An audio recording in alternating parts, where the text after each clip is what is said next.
Yang kedua, wa ya'budu ghairahu, dia menyembah selain Allah Subhanahu wa taala. Jadi syirik besar dibagi oleh Imam Az-Zahabi rahimahullah menjadi dua bagian. Yang pertama, orang yang menjadikan tandingan bagi Allah. Maka ini masuk pada syirik dalam rububiyah dan syirik dalam al-asma wa sifat. Contoh, syirik dalam rububiyah. Kalau seseorang meyakini ada pencipta selain Allah, atau ada penguasa seluruh makhluk, atau pengatur seluruh alam raya ini selain daripada Allah, atau ada yang maha memberikan rezeki selain Allah, atau ada yang dapat menghidupkan dan mematikan selain Allah, maka ini syirik dalam rububiyah. Tercakup dalam penjelasan Imam Az-Zahabi, ini adalah kesyirikan orang yang menjadikan untuk Allah tandingan. Contoh syirik dalam al-asma wa sifat. Sebagian manusia menamakan Allah bukan dengan nama Allah yang sebenarnya. Sebagai contoh, mereka namakan Allah dengan Bapa. Kemudian mereka sifatkan Allah dengan sifat makhluk, yaitu punya anak. Ini syirik dalam nama dan juga dalam sifat.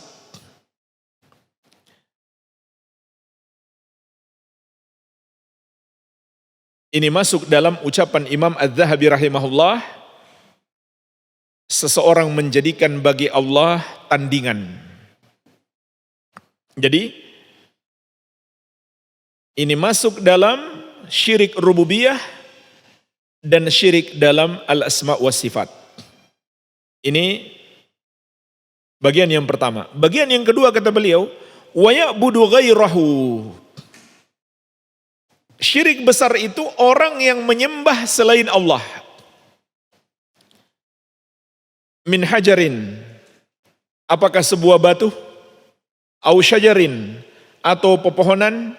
Au syamsin, atau matahari? Au qamarin, atau bulan? Au nabiyyin, atau seorang nabi? Au syaikhin, atau seorang syekh, seorang guru? Au najmin, atau bintang? Au malakin, atau malaikat? Au ghairi dzalik, atau apapun selain itu.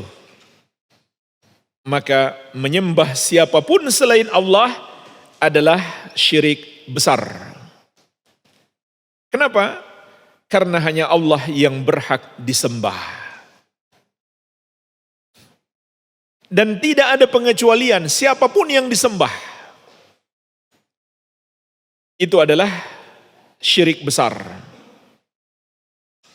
Bahkan sekedar seorang berkeyakinan tidak salah menyembah kepada selain Allah, itu sudah syirik besar. Apalagi kalau kemudian dia mempersembahkan salah satu ibadahnya kepada selain Allah. Maka ini bentuk syirik besar yang kedua, yaitu syirik dalam uluhiyah. Jadi kalau kita rinci semuanya secara garis besar, syirik itu bisa jadi dalam rububiyah, bisa jadi dalam al-asma wa sifat, bisa jadi dalam uluhiyah atau dalam ibadah. Ini kategori syirik besar. Adapun syirik kecil nanti akan disebutkan oleh Imam Az-Zahabi. Wa hadza huwa syirkul akbar alladzi dzakarahu Allah azza wa jalla. Dan inilah syirik besar yang Allah sebutkan dalam Al-Quran. Kemudian beliau sebutkan 3 ayat yang menjelaskan kepada kita betapa besarnya dosa syirik besar. Qala Allah Ta'ala, ayat yang pertama, Allah Subhanahu wa Ta'ala berfirman, Innallaha la yaghfiru ayyushraka bihi wa yaghfiru ma duna dzalika liman yasha. Sesungguhnya Allah tidak akan mengampuni dosa syirik dan akan mengampuni dosa selain itu bagi siapa yang Dia kehendaki. Surat An-Nisa ayat ke-48. Maka Allah mengingatkan kita dalam ayat ini, dosa syirik itu tidak terampunkan. Tapi maksudnya adalah kalau pelaku syirik itu tidak bertobat sampai mati. Kalau dia tidak bertobat sampai mati. Adapun kalau dia bertobat dengan tobat yang benar, maka Allah akan ampuni. Jadi jangan salah paham. Kalau seseorang itu sudah musyrik, lalu kita enggak ajak lagi dia bertobat. Kalau seorang itu sudah murtad, lalu kita biarkan saja, enggak ajak dia bertobat. Harus kita ajak dia bertobat sebelum mati. Kesempatan dia bertobat masih ada sampai sebelum malaikat maut mendatanginya. Betul, kalau ada orang yang murtad kita harus benci. Tetapi bersamaan dengan itu kita pun harus mengajak dia kembali masuk Islam. Kembali mentauhidkan Allah Subhanahu wa Ta'ala. Sebelum kematian mendatanginya, maka setelah itu tidak ada lagi ampunan. Itulah sebabnya kita pun tidak boleh memohonkan ampun baginya. Baik dia masih hidup, apalagi dia sudah mati. Tapi kalau dia masih hidup, kita boleh berdoa kepada Allah, memohon hidayah untuknya. Sebagaimana Allah ingatkan juga di surat At-Taubah ayat 113. Ma kana lin-nabi walladzina amanu ayastaghfiru lil musyrikin walau kanu uli kurba. Tidak boleh bagi nabi dan orang-orang yang beriman untuk memohonkan ampun bagi orang-orang musyrik walaupun keluarga dekat. Ayat ini bermakna walaupun dia masih hidup, apalagi sudah wafat. Kenapa jemaah sekalian, orang musyrik itu walau dia masih hidup kita nggak boleh memohonkan ampun untuknya? Karena tidak ada cara bagi dia untuk mendapatkan ampunan kecuali dia sendiri bertaubat. Dosa-dosa lain selain daripada kesyirikan dan kekufuran, banyak cara mendapatkan ampunan. Bisa dengan melakukan amal soleh. Amal soleh menggugurkan dosa-dosa, tapi tidak bisa menggugurkan dosa syirik. Malah yang terjadi sebaliknya, dosa syirik yang menghapuskan amal soleh. Surat Az-Zumar ayat ke-65. La in asyrakta la yahbatanna amaluka. Kalau kamu berbuat syirik, terhapuslah amalanmu. Dosa-dosa lain juga bisa dihapuskan dengan musibah. Makanya musibah bagi seorang muslim sebenarnya itu nikmat. Karena Rasulullah SAW menegaskan, ma min musibatin tusibul muslim illa kaffarallahu anhu biha khatayahu hatta syaukat yushakuha. Tidak ada satu musibah pun yang menimpa seorang muslim kecuali dengan itu Allah hapuskan dosa-dosanya walaupun hanya duri kecil yang menusuknya. Tapi musibah nggak bisa menghapus dosa syirik. Begitu pula jamaah sekalian, azab di akhirat. Azab di akhirat itu ada 3. Pertama azab kubur, Yang kedua, azab di padang mahsyar. Yang ketiga, azab yang paling pedih di neraka. Seorang muslim yang mendapatkan azab kubur, mungkin itu menghapuskan dosanya. Sehingga di hari kebangkitan dia sudah nggak ada dosa. Mungkin juga dia diazab di hari kebangkitan bersama dengan azab kubur, dan itu bisa menghapus dosanya sehingga dia tidak lagi dimasukkan ke neraka. Dan mungkin juga ada seorang muslim diazab di neraka yang dengan itu menghapus dosanya, setelah itu dia masuk surga. Tapi jamaah sekalian, semua ini tidak bisa menghapus dosa syirik. Maka kita pun paham betapa bahayanya dosa syirik ini. Begitu pula doa orang lain. Doa orang lain mungkin menghapuskan dosa-dosa kita. Terutama doa orang-orang soleh. Terutama anak soleh. Bisa jadi dengan doa mereka Allah ampuni dosa kita. Tapi ini tidak bisa menghapuskan dosa syirik. Jadi bayangkan betapa dahsyatnya dosa syirik itu.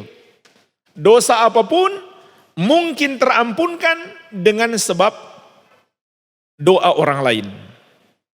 Terutama doa orang soleh, lebih utama lagi doa anaknya sendiri yang soleh. Berikutnya, berbuat baik kepada orang yang kesusahan atau makhluk yang kesusahan. Seorang wanita pezina diampuni oleh Allah hanya karena dia memberi minum kepada seekor anjing yang kehausan. Allah pun mengampuninya, apalagi membantu orang beriman.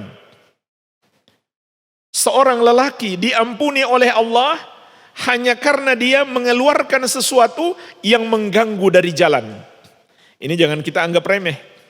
Lewat di satu jalan kita lihat ada dahan misalkan, atau ada batu yang bisa membuat orang terpeleset, celaka dengan itu, singkirkan. Itu sebab kita dapat ampunan. Tapi itu tidak bisa menghapus dosa syirik. Berikutnya, bertobat. Bertobat menghapus dosa. Namun jamaah sekalian, kalau seseorang tidak bertobat dari dosa syirik, semua dosanya tidak akan terampunkan walau dia bertobat dari dosa yang lain. Saya berikan contoh. Ada seseorang melakukan dua dosa. Dia makan riba dan minum khamar. Kemudian dia bertobat dari dosa makan riba, tapi masih minum khamar. Maka Allah ampuni makan ribanya, minum khamarnya belum diampuni. Tapi kalau dia bertobat dari dosa syirik, semua dosanya ikut diampuni. Sekarang contoh lain. Ada orang melakukan 3 dosa. Makan riba, minum khamar, dan percaya dukun. Percaya dukun adalah syirik. Kemudian dia bertobat dari 2 dosa yang pertama. Dia bertobat dari makan riba, dia bertobat dari minum khamar, tapi belum bertobat dari percaya dukun. Maka semua dosanya tidak ada yang diampuni. Kenapa? Dihalangi oleh dosa syirik. Jadi ini faidah. Tadi saya sudah sebutkan 6 sebab dosa diampuni. 6 sebab dosa diampuni. Semua 6 sebab ini tidak akan menghapuskan dosa syirik kecuali seseorang bertobat dari dosa syirik. Ketika seseorang bertobat dari dosa syirik, semua dosanya yang lain ikut diampuni. Sebagaimana sabda Nabi sallallahu alaihi wasallam kepada Amr bin Al-As radhiyallahu anhu. Ama ta'lam ya Amr annal Islam yajubbu ma qablah. Tidakkah kamu mengetahui wahai Amr bahwasannya masuk Islam yaitu meninggalkan syirik dan mentauhidkan Allah, menghapuskan semua dosamu yang telah lalu. Jadi jemaah sekalian, tidak ada cara lain agar dosa syirik diampuni kecuali pelakunya sendiri bertobat dari dosa syirik itu. Dan keutamaan yang akan dia dapatkan bukan hanya dosa syiriknya diampuni, bahkan seluruh dosanya diampuni oleh Allah Subhanahu wa taala. Kalau dia tidak bertobat sampai mati, maka tidak ada lagi ampunan baginya. Dia pasti celaka. Dia pasti masuk neraka. Kemudian ayat yang kedua, wa qala ta'ala, dan firman Allah Subhanahu wa taala, inna syirka la dzulmun azim. Sesungguhnya syirik itu adalah dosa yang sangat besar, adalah kezaliman yang sangat besar. Surat Luqman ayat ke-13. Jemaah sekalian, di sini ada faedah penting bagi kita. Terutama para orang tua, para ayah dan ibu. Luqman itu sebenarnya bukan siapa-siapa, bukan seorang nabi dan rasul, bukan pula sahabat Nabi Muhammad sallallahu alaihi wasallam. Dan dia di masyarakat dipandang sebelah mata.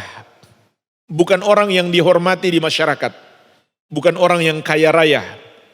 Tapi Allah Subhanahu wa taala memuliakan beliau, bahkan satu surat khusus dengan nama beliau dalam Al-Quran, yaitu surat Luqman.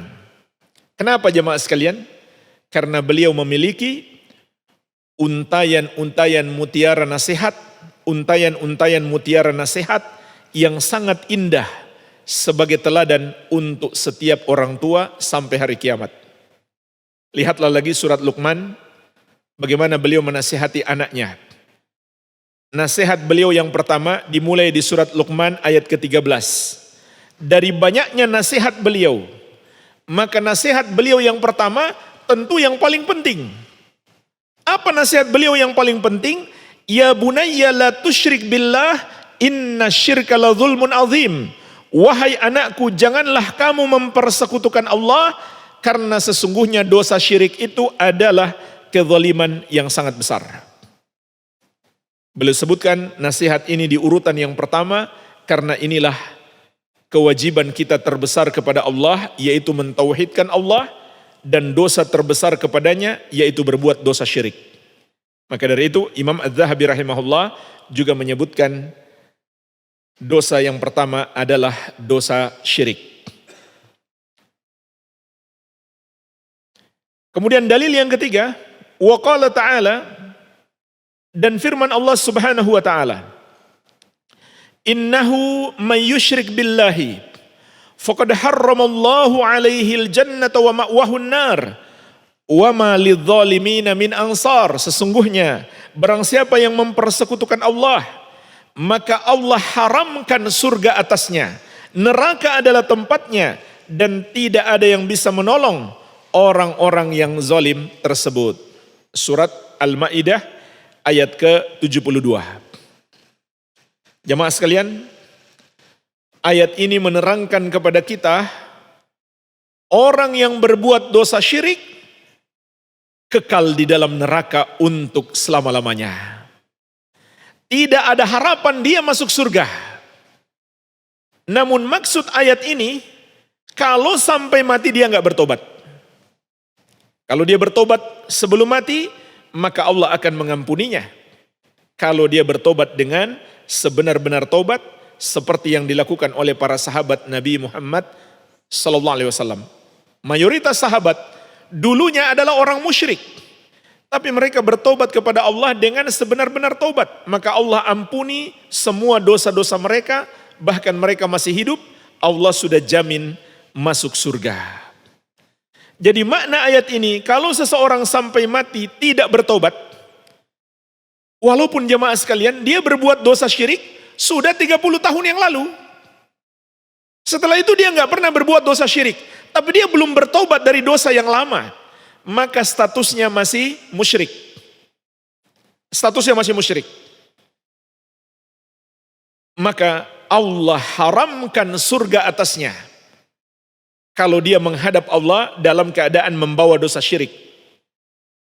Dan dia kekal di dalam neraka untuk selama-lamanya. Dan tidak ada satupun yang diizinkan untuk memberi syafaat kepadanya.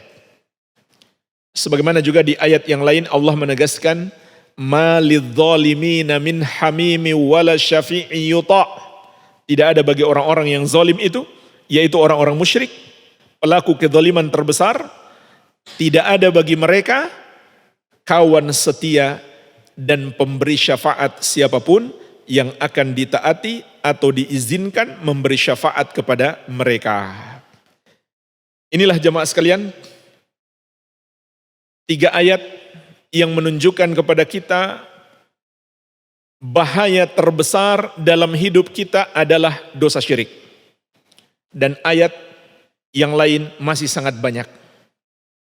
Masih sangat banyak yang menunjukkan kepada kita bahaya dosa syirik.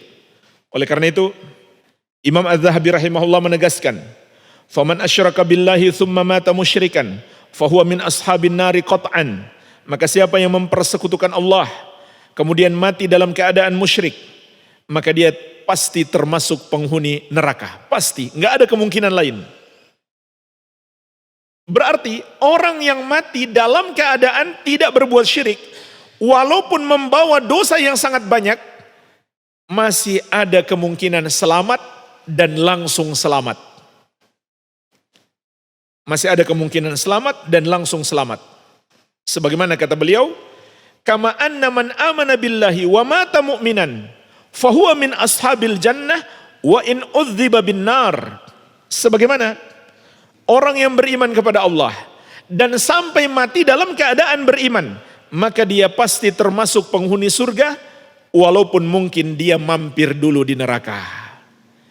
Artinya jemaah sekalian, orang yang melakukan dosa besar sebanyak dan sebesar apapun, katakanlah dia koruptor, pemakan riba, peminum khamar, sampai mati nggak bertobat, maka bagaimana statusnya, nasibnya di akhirat? Tahta masyiatillahi azza wa jalla, sesuai kehendak Allah. Kalau Allah menghendaki diampuni, lalu Allah ampuni, maka masuk surga langsung. Tapi kalau Allah menghendaki diazab, maka diazab, akan tetapi azabnya tidak kekal. Dia pasti suatu saat akan dimasukkan ke dalam surga. Sedangkan orang yang berbuat syirik, dia kekal di dalam neraka, wal iyadzubillah. Wa fis sahih, adapun dalam hadis, anna Rasulullah sallallahu alaihi wasallam qaal, bahwasanya Rasulullah sallallahu alaihi wasallam bersabda, ala unabbiukum bi akbaril kabair. Maukah kamu aku kabarkan dosa yang paling besar? Thalathan, beliau sebut 3 kali. Qalu bala ya Rasulullah, para sahabat pun menjawab, tentu ya Rasulullah. Qala al-isyraku billah wa uququl walidain. Dosa terbesar adalah mempersekutukan Allah dan durhaka pada kedua orang tua. Wa kana muttaqian fajalas. Sebelumnya beliau bersandar, kemudian beliau duduk tegak. Faqal, lalu beliau bersabda, ala wa qaulu zur, ala wa syahadatu zur. Ketahuilah, dosa yang terbesar berikutnya adalah ucapan palsu. Ketahuilah, dosa yang terbesar berikutnya adalah persaksian palsu. Ucapan dusta atau bersaksi dusta. Famazala yukarriruha hatta kulna laitahu sakat. Maka beliau terus-menerus mengingatkan, terus-menerus menyebutkan hadis ini sampai kami berkata semoga beliau diam. Maksudnya para sahabat kasihan kepada Rasulullah sallallahu alaihi wasallam karena terus mengingatkan, terus berucap seperti itu. Wa qala sallallahu alaihi wasallam, dan juga Nabi sallallahu alaihi wasallam bersabda, ijtanibus sab'al mubiqat, jauhilah 7 dosa yang membinasakan. Fadzakara minha syirku billah. Lalu beliau sebutkan di urutan yang pertama dari 7 dosa yang membinasakan adalah mempersekutukan Allah. Wa qala sallallahu alaihi wasallam, dan Nabi sallallahu alaihi wasallam juga bersabda, "Man baddala dinahu faqtuluh." Barang siapa yang menukar agamanya atau murtad dari Islam, maka hukum mati dia. Jemaah sekalian, maksud beliau menyebutkan hadis ini untuk mengingatkan kita, orang yang berbuat dosa syirik besar, maka dia telah murtad, Islamnya batal. Sehingga dia harus diberikan hukuman mati. Namun yang memberikan hukuman mati bukan masyarakat, melainkan pemerintah. Tugas masyarakat sekedar mendakwahi, mengingatkan. Nggak boleh kita biarkan. Harus kita dakwahi, harus kita ingatkan. Dan pemerintah harus memberikan hukuman mati terhadapnya. Tapi itu pun tidak langsung dihukum mati. Di sidang terlebih dahulu, diajak untuk bertobat, dikasih kesempatan. Kalau dia nggak mau bertobat, barulah dia diberi hukuman mati. Menunjukkan kepada kita, ini adalah dosa yang sangat besar sekali. Baik, ini ayat dan hadis tentang syirik besar. Wa nau'u tsani minasyirki. Kemudian jenis syirik yang kedua adalah syirik kecil. Lalu beliau berikan contoh, ar-riya bil a'mal. Contoh syirik kecil itu adalah orang yang riya dengan amalan-amalannya. Maksudnya, dia beramal dan di dalam hatinya ada sedikit keinginan agar dia dipuji orang karena amalannya tersebut. Semua amal soleh, solat, puasa, zakat, haji, umroh, menghadiri majelis ilmu, walaupun keinginan terbesarnya untuk mendapatkan balasan dari Allah Subhanahu wa taala. Tapi ada sedikit di hatinya keinginan juga dia pingin dipuji orang. Makanya dia pergi haji misalkan, dia pingin agar pulang dipanggil Pak Haji dan Bu Haji. Ini termasuk orang yang riya. Dia pingin disebut orang soleh. Dia pingin mendapatkan kedudukan di hati manusia. Walaupun itu hanya sedikit. Sedangkan keinginannya yang terbesar untuk mendapatkan balasan dari Allah. Makanya disebut syirik kecil. Kalau keinginannya untuk dipuji orang mendominasi hatinya, maka menjadi syirik besar, bukan lagi syirik kecil. Dan ada yang sampai pada tingkat dia hanya menginginkan pujian manusia saja, tidak sedikit pun mengharapkan balasan dari Allah.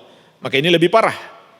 Ini riya bukan lagi syirik kecil, tapi sudah menjadi syirik besar. Walaupun kata para ulama, riya seperti ini hampir-hampir tidak terjadi kecuali pada orang munafik. Sebagaimana Allah sebutkan di surat An-Nisa tentang solat orang munafik. Wa idza qamu ila sholati qamu kusalah. Apabila mereka berdiri untuk solat, mereka berdiri malas-malasan. Kalau dalam hadis disebutkan mereka selalu menunda-nunda waktu solat. Ini sifat solatnya orang munafik yang pertama. Malas-malasan, tidak serius, tidak bersungguh-sungguh, dan suka menunda-nunda waktu solat. Yang kedua kata Allah, yura'unan nasa. Mereka bertujuan untuk riya kepada manusia. Itu satu-satunya tujuan mereka. Sama sekali mereka tidak harapkan balasan dari Allah. Yang ketiga, wala yadhkurunallaha illa qalila. Mereka tidak mengingat Allah kecuali sedikit. Artinya mereka solat tidak khusyuk. Inilah tiga sifat solatnya orang munafik.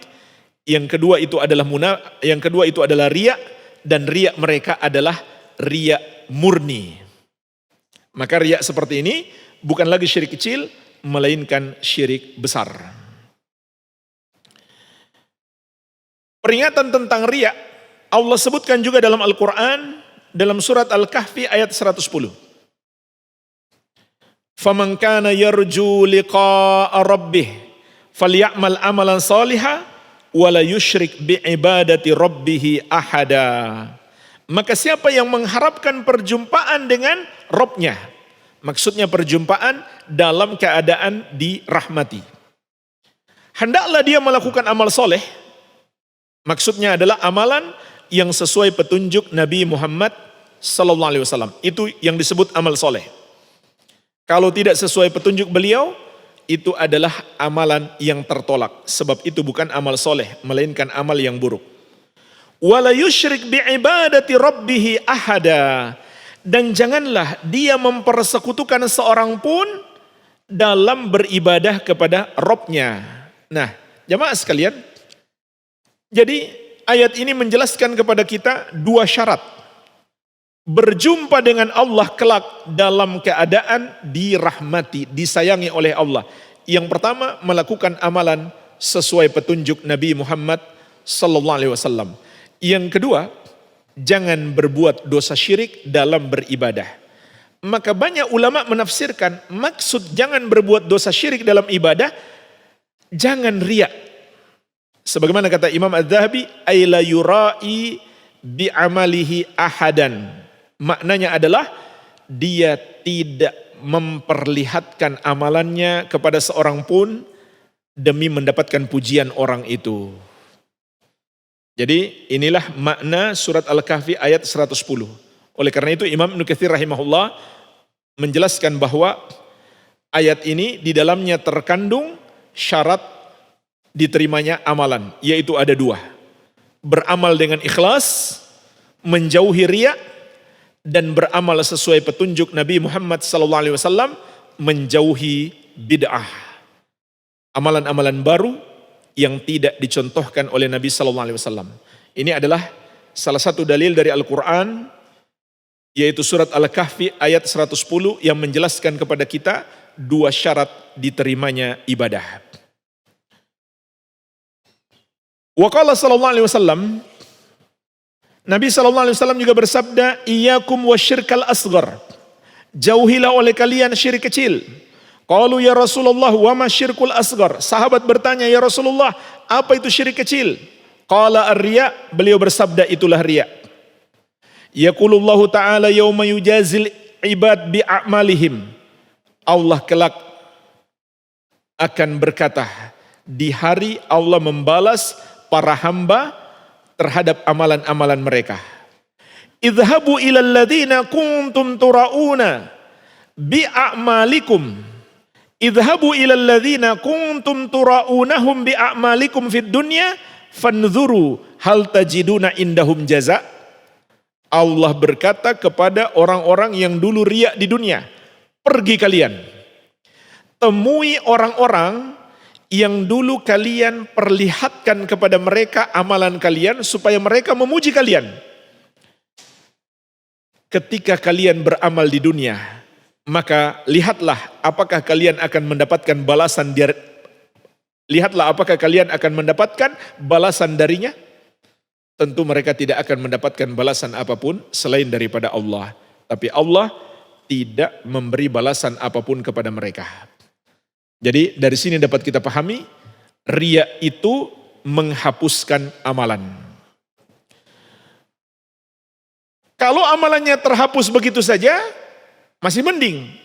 Tapi plus mendapatkan dosa. Dosa syirik kecil. Dan jemaah sekalian, di sini kita sedang bahas dosa-dosa besar. Syirik kecil bukan berarti dosanya kecil. Bahkan syirik kecil adalah dosa terbesar setelah syirik besar. Dan juga menghapuskan amalan seseorang. Percuma dia beribadah kalau dia riya. Juga Nabi SAW bersabda, Allah Subhanahu wa taala berfirman, man amila amalan asyraka ma'i fihi ghairi fahuwa lilladzi asyrak wa ana minhu bari. Barang siapa melakukan amalan yang dia persekutukan aku pada amalan itu dengan selain aku, maka amalan itu untuk siapa yang dia persekutukan dengan aku dan aku berlepas diri darinya. Artinya amalannya percuma. Dia nggak dapatkan apa-apa. Allah berlepas diri dari amalannya. Dia hanya mendapatkan dosa. Juga Nabi SAW mengingatkan, man samma'a samma'allahu bihi, wa man ra'a ra'allahu bihi. Barang siapa yang sum'ah, memperdengarkan amalannya supaya dipuji orang, maka Allah akan perdengarkan keburukannya, aibnya. Dan barang siapa yang riya, memperlihatkan amalannya supaya dipuji orang, maka Allah akan perlihatkan aib-aib dan keburukannya. Ini hukuman lain untuk orang yang beribadah kepada Allah, tapi dia sum'ah dan riya, ingin dipuji orang. Maka suatu hari Allah akan perlihatkan dia sebenarnya orang yang buruk. Aslinya seperti apa, Allah akan perlihatkan. Dan yang paling berbahaya jamaah sekalian, kalau ini Allah perlihatkan di akhir hayatnya. Itulah disebut dengan su'ul khatimah. Maka hati-hati, ingat selalu ancaman keras ini. Orang yang suka tampil di depan orang dengan amal-amal solehnya, apalagi dengan adanya medsos di zaman kita sekarang, fitnah ini semakin besar. Banyak orang pingin tampil dengan kebaikan-kebaikannya. Untuk apa? Untuk dipuji orang. Maka suatu hari Allah akan perlihatkan keburukannya. Jadi hati-hati. Amalannya terhapus, aibnya terbongkar, dan mendapatkan dosa yang sangat besar. Juga sabda Nabi SAW, rubba sa'imin laisa lahu min siyamihi illa al-ju' wal atash, wa rubba qa'imin laisa lahu min qiyamihi illa sahar.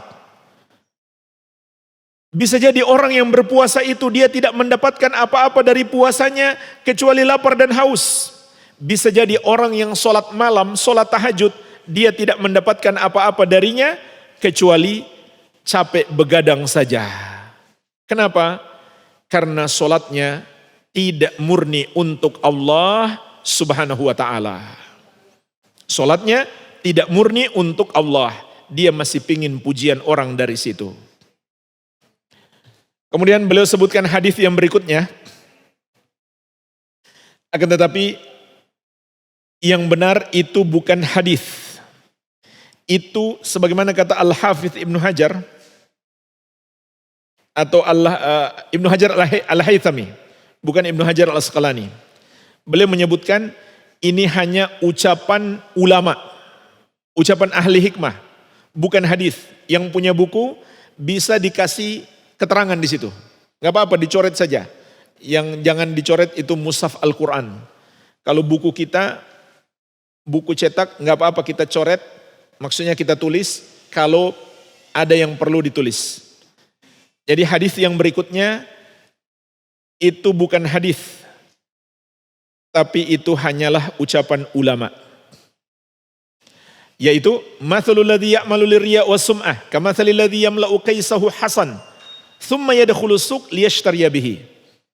Kata para ulama dahulu, perumpamaan orang yang beramal karena riya dan sum'ah, karena ingin dipuji orang, seperti orang yang membawa kantong tebal, atau zaman sekarang dompetnya tebal, namun isinya batu. Lalu dia masuk pasar untuk membeli sesuatu. Kalau zaman sekarang isinya kartu, tapi kartunya nggak ada isi. ATM-nya banyak, tapi saldonya kosong. Kurang lebih seperti itu. Fa'idha fatahahu kidamal ba'i fa'idha huwa hasan wa daraba bihi wajhah. Ketika dia buka kantongnya di depan penjual, ternyata isinya cuma batu. Maka penjual itu melemparkan kantong itu ke wajahnya. Wala manfa'ata lahu, sehingga dia tidak dapat manfaat. Fi kaisihi, walaupun kantongnya tebal, siwa maqalatin nas lahu ma amla'a kaisuhu wala yu'ta minhu syai'a. Dia tidak mendapatkan apa-apa dari kantongnya itu kecuali pujian manusia saja. Kata mereka, betapa penuhnya kantong yang dia bawa. Artinya betapa banyak uang yang dia miliki. Dompetnya tebal, kartunya banyak. Mereka tidak tahu isinya kosong. Maka hasilnya apa? Cuma dapat pujian manusia, tapi sampai keluar dari pasar, nggak ada satupun yang dia beli. Itulah perumpamaan orang yang riya. Kelihatannya amalannya banyak, tapi dia nggak dapat apa-apa. Betul, dia dapat pujian manusia, tapi di akhirat dia nggak dapat apa-apa. Kemudian pujian manusia ini nanti akan berbalik menjadi cercaan kepadanya. Karena suatu hari Allah akan singkap keburukannya. Fakadzalika alladzi ya'malu lirya' wa sum'ah falaysa lahu min amalihi siwa maqalatin nas wala thawaba lahu fil akhirah. Demikianlah orang yang beramal untuk riya dan sum'ah, maka dia tidak mendapatkan apa-apa dari amalannya selain pujian manusia. Tidak ada baginya pahala di negeri akhirat. Sebagaimana Allah Subhanahu wa taala juga berfirman dalam surat Al-Furqan ayat ke-23. Wa qadimna ila ma 'amilu min amalin faja'alnahu haba'am manthura. Kami hadapi amalan yang telah mereka kerjakan, kemudian kami jadikan amalan mereka hanya bagaikan debu-debu yang berterbangan. Artinya tidak bernilai. Maksud debu-debu yang berterbangan ini, kata para ulama, seperti kalau kita buka jendela kemudian masuk mentari, kita lihat kan ada kecil sekali yang berterbangan. Iya kan? Apa namanya itu? Ada benda kecil sekali yang berterbangan. Ketika kita buka jendela kemudian masuk mentari, terlihat ada sesuatu yang berterbangan di situ. Apa namanya itu? Bahasa Indonesianya apa tuh? Kayaknya bukan debu ya. Dia lebih kecil lagi daripada debu. Intinya yang dimaksud dalam ayat ini, amalan mereka tidak bernilai. Hanya seperti debu-debu yang berterbangan. Itulah amalan-amalan orang yang riya ketika di dunia. Kemudian beliau sebutkan hadis Adi bin Hatim. Akan tetapi hadis ini dhaif. Hadisnya panjang, gak usah kita baca karena hadis dhaif. Kasih keterangan di buku, siapa yang punya buku, hadis dhaif.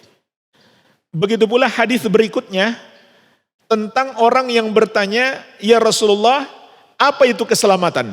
Ini juga hadis dhaif, walaupun maknanya sahih. Nah, kita masuk saja yang berikutnya, yang terakhir, nasihat. Nasihat dari Imam Az-Zahabi dan kutipan nasihat dari ulama terdahulu. Beliau mengatakan,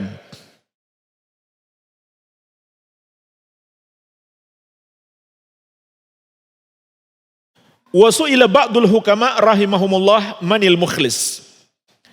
Sebagian ahli hikmah atau orang-orang yang berilmu dahulu ditanya, siapakah orang yang ikhlas itu?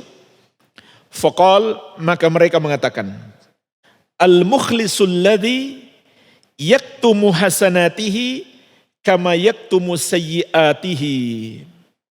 Orang yang ikhlas itu adalah orang yang menyembunyikan amalan-amalannya, sebagaimana dia menyembunyikan dosa-dosanya, aib-aibnya.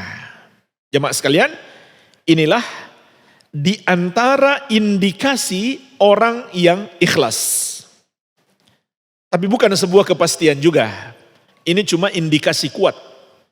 Orang yang ikhlas itu selalu berusaha menyembunyikan amalannya. Kenapa? Karena dia memang gak pingin dipuji orang. Buat apa dia tampakkan amalannya? Amalannya hanya untuk Allah. Allah Maha melihat. Dan juga karena ketika amalan itu dilihat oleh orang lain, mungkin merubah keikhlasan kita menjadi riya. Tadinya kita ikhlas, tapi setelah amalan kita dilihat oleh orang lain, muncul keinginan dalam hati kita supaya dipuji oleh orang itu. Dan seringkali kita sendiri yang menampakkannya. Lagi puasa, muncul di status. Lagi umroh, setiap hari update status. Lagi tawaf, lagi sa'i. Ini fitnah kita di masa sekarang. Fitnah medsos. Mungkin awalnya dia ikhlas. Tapi melihat banyak like, banyak komen, maka hatinya pun berubah. Dan suatu saat ketika dia upload, ternyata sedikit like-nya, hatinya pun bersedih. Maka itu yang sudah menjadi tujuannya Walaupun mungkin bukan tujuan utamanya. Tadi sudah saya jelaskan. Kalau itu tujuan utamanya, maka syirik besar. Kalau itu tujuan kecilnya, tujuan utamanya adalah mendapatkan balasan dari Allah, maka syirik kecil. Jadi nggak boleh itu sedikit pun dijadikan tujuan. Yaitu ingin dipuji orang. Maka hati-hati. Ini fitnah kita di masa sekarang. Maka menyembunyikan amalan itu lebih utama. Menyembunyikan amalan lebih utama. Oleh karena itu, ada sebuah hadis Rasulullah sallallahu alaihi wasallam bersabda, "Innallaha yuhibbu al-'abdat taqiyyal ghaniyal khafiyyah." Sesungguhnya Allah mencintai hamba yang bertakwa, yang merasa cukup, yang tersembunyi. Hadis ini diriwayatkan Imam Muslim dari Sa'ad bin Abi Waqqas radhiyallahu anhu. 3 sifat yang Allah cintai. Pertama, bertakwa. Yang kedua, merasa cukup. Artinya dia nggak mengharap pertolongan orang. Dia nggak mengharap bantuan manusia. Dia hanya mengharap kepada Allah. Dia tidak suka meminta-minta kepada orang. Yang ketiga, al-khafi. Dia adalah hamba yang tersembunyi. Maksudnya, dia selalu berusaha menyembunyikan amalannya dan dia tidak suka menjadi terkenal. Termasuk indikasi riya adalah suka ketenaran. Dan ini juga fitnah kita di masa sekarang. Kenapa bikin channel YouTube? Biar terkenal. Ini termasuk perusak keikhlasan.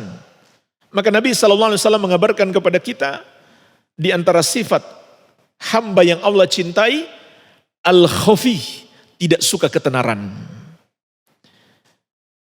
Ibrahim bin Adham rahimahullah mengatakan, "Ma sadaqallaha abdun yuhibbu syuhra bi ilmin au amalin au karamin." Tidaklah jujur kepada Allah hamba yang mencintai popularitas, ketenaran, keterkenalan, apakah dengan ilmunya atau dengan amalannya atau dengan kedermawanannya. Bishr bin Al-Harith rahimahullah mengatakan, la yajidu halawatal akhirah rajulun yuhibbu an ya'rifahun nas. Tidaklah akan mendapatkan manisnya akhirat, lezatnya ibadah, seseorang yang suka dikenal oleh manusia. Jadi jemaah sekalian, ini hindari, ingin terkenal. Tapi perlu saya ingatkan, tidak semua orang yang pingin amalannya dilihat orang lain itu riya.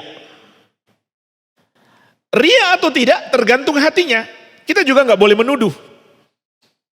Nggak boleh kita lihat ada orang memperlihatkan amalannya di medsos misalkan, lalu kita mencap dia riya.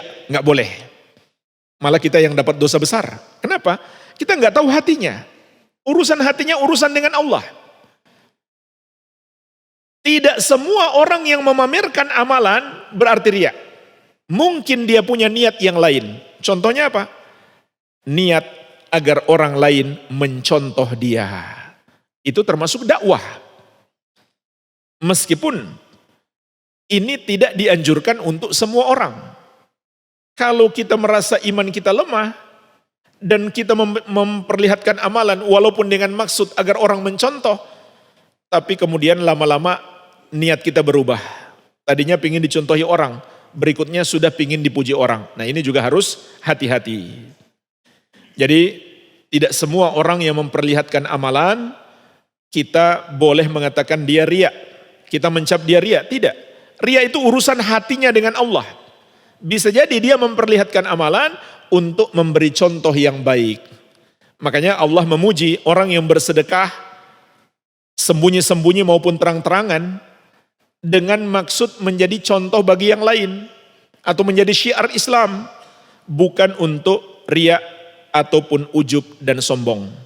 Di surat Al-Baqarah ayat 271 Allah Subhanahu wa taala berfirman, "In tubdus sadaqati fani'immahi." Kalau kalian menempatkan sedekah-sedekah kalian, maka itu baik.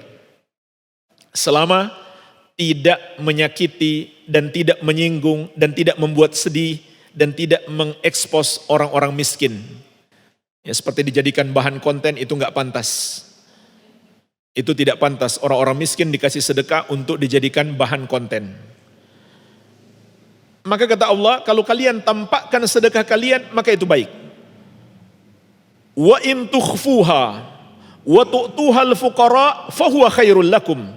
Namun apabila kalian sembunyikan dan kalian berikan secara sembunyi-sembunyi kepada orang fakir, maka itu lebih baik bagimu. Perhatikan, menyembunyikan sedekah lebih baik. Artinya pahalanya lebih besar. Kenapa? Nilai ikhlasnya lebih besar dan kita lebih terjaga dari kerusakan niat dan hilangnya keikhlasan. Begitu pula ada amalan-amalan yang nggak mungkin kita sembunyikan. Ya seperti kita pergi menuntut ilmu, ini nggak mungkin kita sembunyikan. Tapi orang yang nggak tahu, nggak perlu juga kita kabarkan kepada dia. Namun orang yang melihat kita datang, ya pasti dia tahu dan kita nggak mungkin sembunyikan. Termasuk juga sholat jamaah bagi laki-laki. Tidak boleh pula seorang mengatakan, daripada saya sholat jamaah riya, lebih baik saya sholat di rumah. Nggak boleh.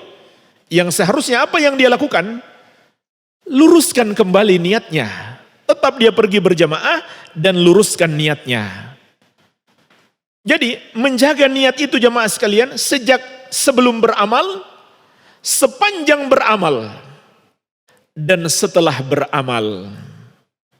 Sebelum dan sepanjang beramal, kita jaga dan kita luruskan niat kita untuk selalu ikhlas dan agar terhindar dari riya dan sum'ah.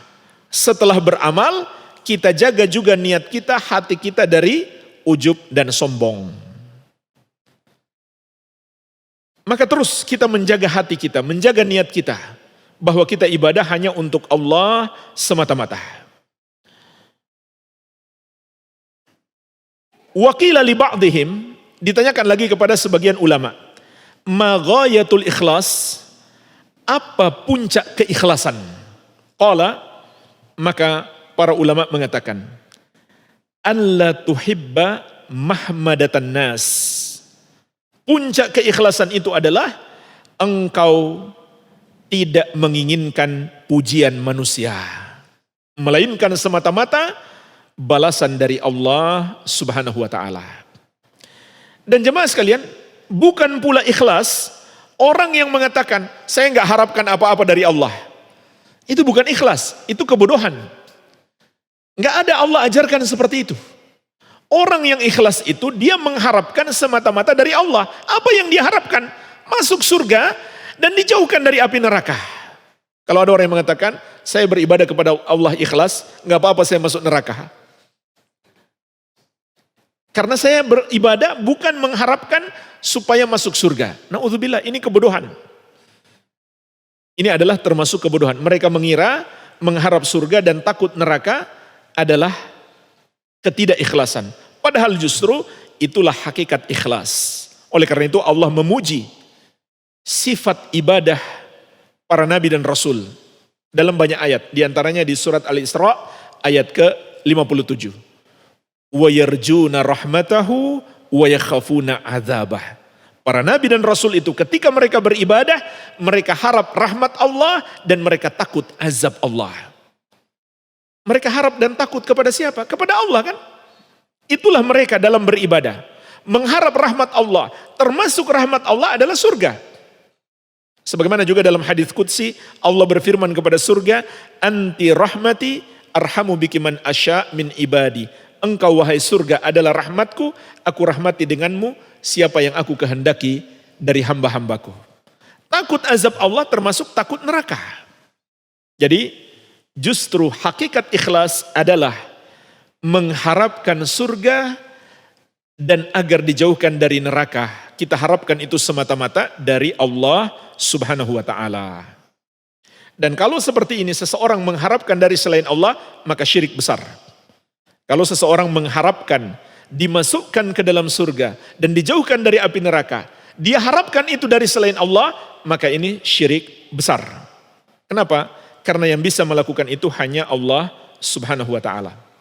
Dan berkata Al-Fudail bin Iyad rahimahullahu taala, tarkul amali li ajlin nasi riyaun wal amalu li ajlin nasi syirkun. Meninggalkan amalan karena manusia adalah riya dan beramal karena manusia adalah syirik. Wal ikhlas an yu'afiyakallahu minhuma. Sedangkan ikhlas adalah Allah menyelamatkan engkau dari keduanya. Yaitu dari pertama meninggalkan amalan karena manusia. Yang kedua beramal karena manusia. Jadi jamaah sekalian, riya itu bukan sekedar orang yang beramal agar dipuji orang.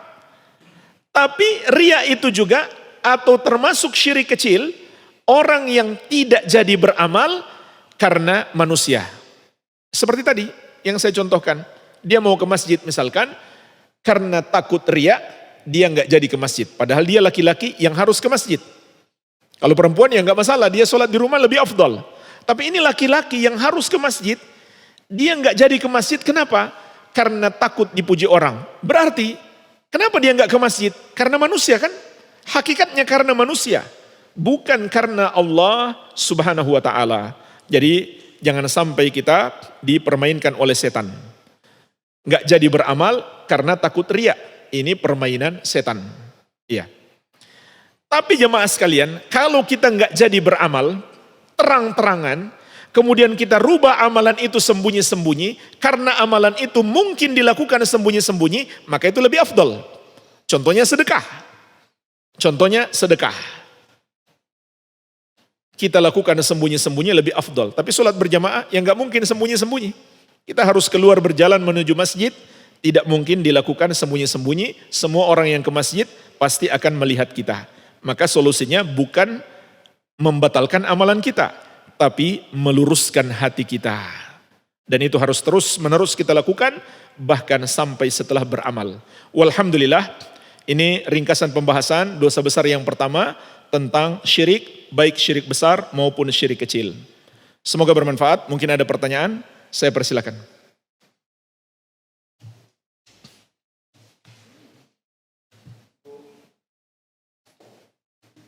Silakan Pak.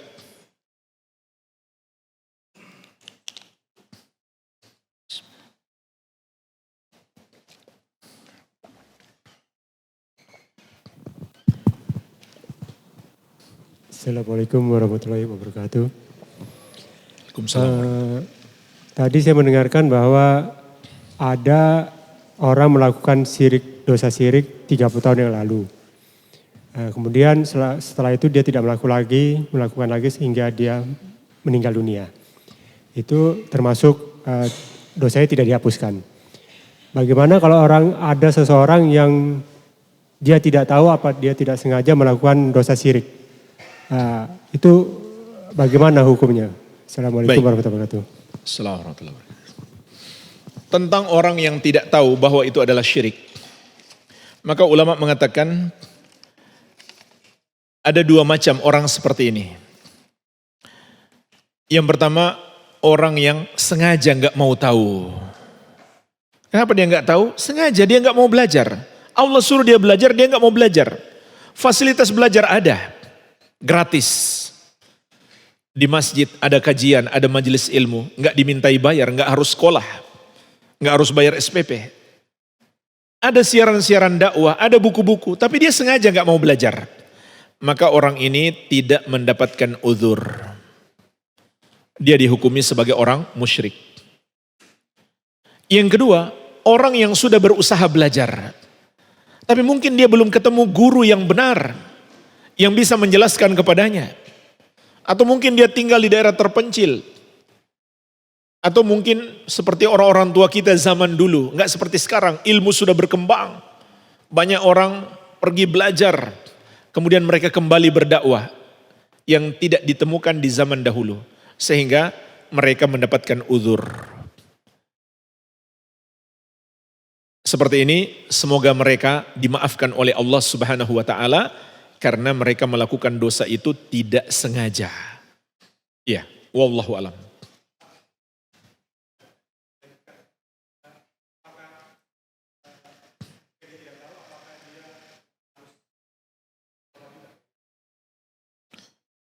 bertobat dari semua dosa yang kita sadari dan tidak kita sadari harus selalu kita lakukan. Jadi kita bertobat kepada Allah dari semua dosa yang kita sadari dan tidak kita sadari. Kita niatkan seperti itu saat kita bertobat. Karena sangat banyak dosa-dosa yang mungkin tidak kita sadari. Iya.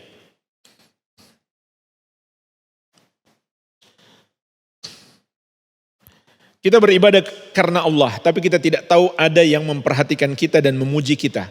Kita merasa senang, tapi masih senang karena manusia, senang dipuji. Bagaimana caranya? Kita jangan terlalu terbawa pujian itu dan menjadi riya dan ingin menjaga keikhlasan karena Allah. Baik, jemaah sekalian, seandainya kita dipuji orang, tapi kita tidak mengharapkan pujian itu, dan setelah kita dipuji tidak merubah niat kita, maka sebenarnya itu sebuah pertanda bagus. Karena Rasulullah SAW pernah ditanya tentang itu, lalu beliau menjawab, tilka ajilu busyral mu'min. Itu adalah kabar gembira yang Allah percepat bagi seorang muslim. Jadi ini luar biasa, kabar gembira yang Allah percepat bagi seorang muslim. Artinya itu sebuah indikasi amalannya diterima oleh Allah. Tapi dengan syarat, tidak membuat dia malah jadi riya, jadi ujub, jadi sombong. Maka solusinya ya harus tetap jaga niat kita. Harus tetap jaga hati kita. Dan ketika muncul rasa ujub, rasa bangga diri, segera kita tepis. Kalau sekedar senang, tidak apa-apa. Namanya juga kabar gembira. Kata Nabi SAW, berarti kita terima dengan senang. Tapi kalau muncul dalam hati kita rasa ingin dipuji atau kebanggaan dalam diri kita karena kita sudah jadi orang hebat misalkan, itulah yang bermasalah. Itulah yang merusak niat kita. Jadi ketika muncul itu solusinya gimana? Ya dihilangkan, ditepis. Dan hadirkan dalam hati kita, kita bisa beramal itu karena pertolongan Allah, bukan karena kita yang hebat. Jadi seperti itu. Makanya jemaah sekalian, Rasulullah SAW juga melarang kita memuji orang di depan dia saat kita tahu orang itu bisa termakan pujian dan merusak niatnya. Itu nggak boleh. Sampai Nabi SAW mengatakan, waihak qata'ta unuka sahibik. Celaka engkau. Engkau telah memenggal leher saudaramu. Jadi luar biasa perumpamaan orang yang memuji orang lain. Dia seperti memenggal leher saudaranya. Tapi bersamaan dengan itu Rasulullah SAW sering memuji Abu Bakar. Karena Abu Bakar tidak dikhawatirkan niatnya rusak. Karena betapa tinggi iman beliau. Iya. Jadi lihat-lihat orang siapa yang mau kita puji. Iya. Dosa syirik menghapus semua amal ibadah. Bagaimana kalau kita sudah bertobat dari dosa syirik? Apakah amal ibadah kita yang terhapus tersebut dapat kembali? Ini ada perbedaan pendapat ulama. Ada perbedaan pendapat ulama. Sebagian berpendapat sudah gak mungkin kembali. Karena memang gak diterima dari awal. Atau karena sudah terhapus, sudah hilang, dia gak mungkin kembali. Sebagian berpendapat bisa kembali. Dan masing-masing ulama ini berdalil dengan semua dalil-dalil yang sebenarnya tidak tegas. Tidak tegas mengatakan kembali atau tidak kembali. Tapi yang paling penting bagi kita adalah merasa takut. Jangan-jangan betul-betul enggak kembali. Dan juga yang paling penting bagi kita adalah bertobat. Karena walaupun enggak kembali, yang penting dosanya terhapus. Iya kan? Jadi ini sesuatu yang perlu kita khawatirkan. Ya. Kalau saya jawab kembali nanti jangan-jangan bisa membuat kita memandang remeh dosa syirik itu. Maka biarkan saja seperti perbedaan pendapat ulama. Mohon penjelasan perbedaan dari kafir, musyrik, dan munafik. Kafir itu adalah orang yang melakukan dosa kekafiran. Sedangkan musyrik, orang yang melakukan dosa kesyirikan. Dan setiap dosa syirik adalah kekafiran. Tapi tidak setiap kekafiran itu kesyirikan. Berarti setiap orang musyrik adalah orang kafir. Tapi tidak setiap orang kafir itu musyrik. Contoh, orang yang berbuat dosa syirik, dia menyembah kepada selain Allah. Misalkan dia berdoa kepada selain Allah. Atau dia menyembelih untuk selain Allah. Maka dia musyrik. Sekaligus kafir. Tapi ada orang kafir, namun dia tidak berbuat syirik. Contoh, dia menghina Nabi Muhammad SAW. Tapi dia masih menyembah Allah. Dia tidak menyembah selain Allah. Namun dia menghina Nabi Muhammad SAW, maka dia kafir. Walaupun dia bukan orang musyrik, dia adalah orang kafir. Dan levelnya sama. Levelnya sama. Sama-sama murtad, keluar dari Islam. Dan sama-sama tidak terampunkan kalau mati tidak bertobat.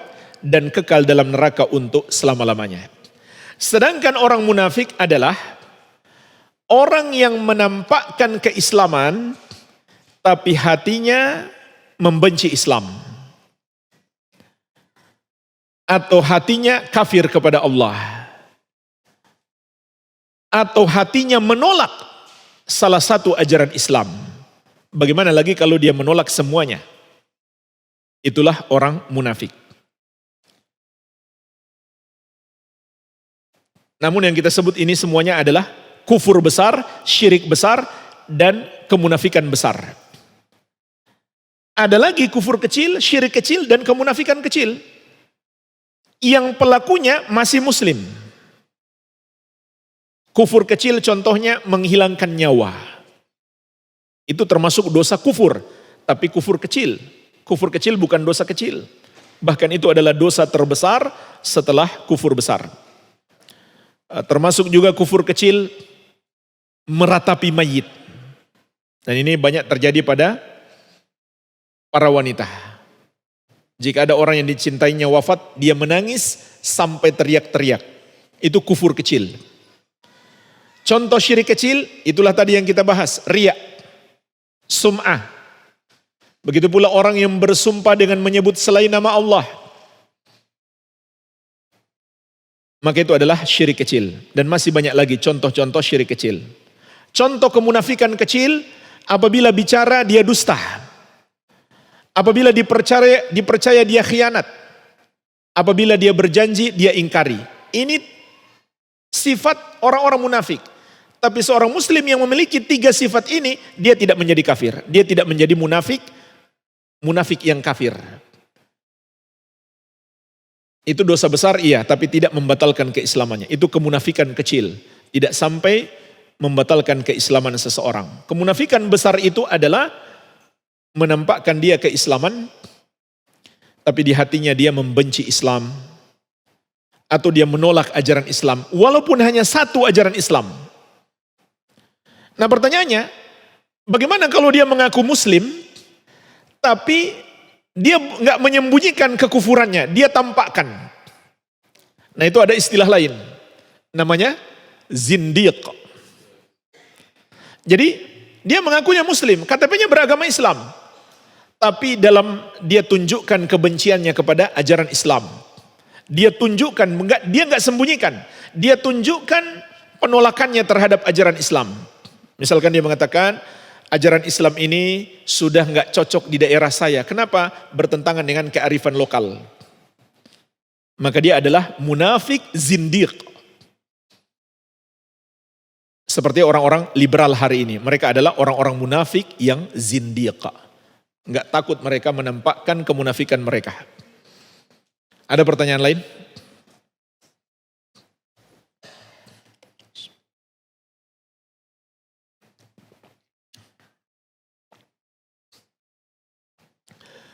Kalau nggak ada kita cukupkan. Semoga bermanfaat. Lebih dan kurangnya saya mohon maaf. Wabillahi taufik. Subhanakallahumma wa bihamdika asyhadu an la ilaha illa anta astaghfiruka wa atubu ilaik. Wa sallallahu ala nabiyina Muhammadin wa alihi wasallam. Walhamdulillahi rabbil alamin. Wassalamualaikum warahmatullahi wabarakatuh.